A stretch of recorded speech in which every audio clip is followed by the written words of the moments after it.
Коми работает этнофорум «Мы россияне». Сегодня учащиеся школы межэтнической журналистики из нашей республики, Пермского края, Архангельской области и Ненецкого автономного округа представили свои работы по итогам поездки в село Иб Сыктывдинского района, где они познакомились с давними традициями и самобытной культурой, а также пообщались с известными блогерами республики. Что из этого вышло, узнал Алексей Корчма.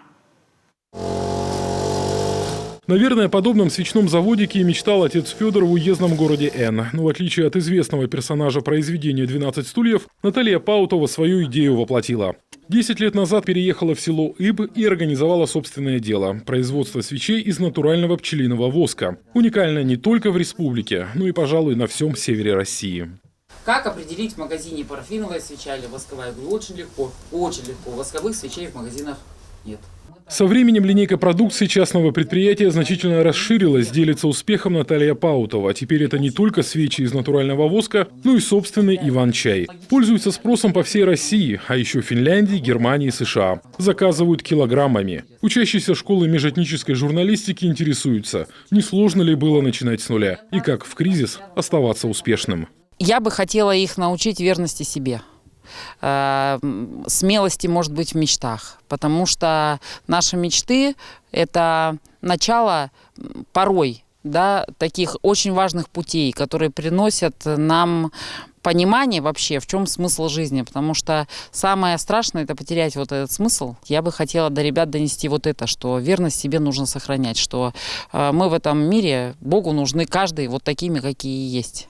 Село Иб – одно из старейших в бассейне Сысолы, состоит из 15 деревень, растянувшихся на несколько километров вдоль реки. В переводе с коми языка Иб – это возвышенность, как и Москва, село стоит на 7 холмах. Расстояния не кажутся такими большими, потому что все, что происходит на одном холме, хорошо видно с другого холма. Вот, например, от школы, Ибской школы, до моего дома около 2 километров. Но иногда я вижу со своего дома, что делают дети во дворе школы. Село Иб – настоящая находка для экскурсовода. С холмов открываются живописные виды, уникальная местная природа, памятники архитектуры, святые источники и действующие православные церкви, Вознесенский храм, Серафимовский женский монастырь. Здесь есть Можжевеловое озеро, выходы отложений юрского периода, Шеноякский могильник эпохи Великого переселения народов и многое-многое другое, о чем будущие журналисты могут снять фильмы или написать не один десяток статей. Ну а как их продвигать в популярных нынче Инстаграм, YouTube и других интернет-сервисах, учащимся школы межэтнической журналистики рассказали на площадке в Финно-Угорском этнопарке. Расскажу студентам о том, как можно в селе продвигать культуру и в жизни, и в интернете. Если ты сам человек, который любишь людей, любишь свое дело, уважаешь людей и ценности можешь как-то передать им какие-то, объединить людей, то реально, конечно. Раз, два, три. Раз, два, три, четыре. На себя не смотри, сюда смотри. Хорошо.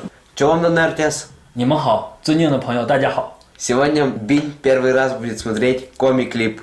Еще один эксперт Генрих Немчинов, этноблогер, который работает на платформе YouTube. Снимает и выкладывает видеоролики о рыбалке, охоте и в целом жизни на селе. Пока что у него немного – 1600 подписчиков. Сегодня у меня миссия такая – представить свой канал и рассказать ребятам, как начать свой YouTube-канал, как вести его и как стоит оформлять свои видеоролики. На монетизацию, конечно, рассчитываю, но сейчас пока YouTube-канал мой приносит 0 рублей вообще. Да, это для меня творчество. А свое творчество Анна Махотина раскручивает в Инстаграм не ради так называемого хайпа или прибыли от просмотров. Девушка продвигает в сети коми-культуру. Язык, определенные слова или целые фразы. Привлекать внимание к языку просто в обычных словах. Вот иду по улице, сняла вот это пу, дерево, вот это лужа, гэп. Не обязательно фотография должна быть и в национальном костюме. Такое у меня тоже есть, но я могу в обычную фотографию сделать леса и написать, что вырва, природа, Мича, красиво. И все, вот так я публикую. И также просматривается, также они читают и понимают, что да, новые коми-слова, здорово, спасибо, прикольно. Результаты работы на образовательной площадке «Этномедиа» участники представили уже на следующий день. В Финно-Угорском культурном центре будущие журналисты рассказали, чем запомнилась им поездка в Иб. Попытались донести своей аудитории, как живут и чем дышат жители старинного села. Была нацелена на то, чтобы понять местных жителей и почувствовать то, что они чувствуют всегда. Мне хотелось окунуться в атмосферу И я это сделала с помощью фотографий. Я хотела еще тех, кто посмотрит мои фотографии, чтобы они так же, как я, почувствовали вот этот плотный воздух, про который я говорила. Еще в процессе презентации участников школы межэтнической журналистики появились два совместных проекта, авторы которых продемонстрировали разные взгляды на то, что они увидели в селе Иб. Для будущих журналистов это ценная практика. Я довольна очень результатом. Во-первых, я довольна самим процессом, потому что мы смогли вывести детей, а среди них представителей 4 регионов: Пермский край, Ненецкий автономный округ, Архангельской области и Коми, в село Иб. Я думаю, что до конца учебы не каждый из них смог бы это сделать. У нас первокурсники есть и молодые специалисты. Я видела, что им очень нравится, что они увидели другую республику Коми, они почувствовали другой воздух. Даже температура воздуха была другая, ниже гораздо, они замерзли, мы их снабжали варежками. И еще я очень рада, что это такой реально совместный проект. Это и Министерство национальной политики тут очень мобильно сработало, и масштабно, и мобильно. Финно-Угорский центр Российской Федерации, гильдия межэтнической журналистики, разумеется, этнопарк, который нас принял и кормил, и встречал. И вот пример такой творческой коллаборации, которая в условиях пандемии все-таки состоялась. По-моему, это вообще главная такая маленькая победа. В программе этнофорума «Мы россияне» еще несколько интересных событий. И большой этнографический диктант, интеллектуальная игра «Юрвентыш» и межрегиональный детский фестиваль национальных культур «Венок дружбы». Ну а завтра гала-концерт фестиваля детского народного творчества «Василек». Мероприятие пройдет в режиме онлайн.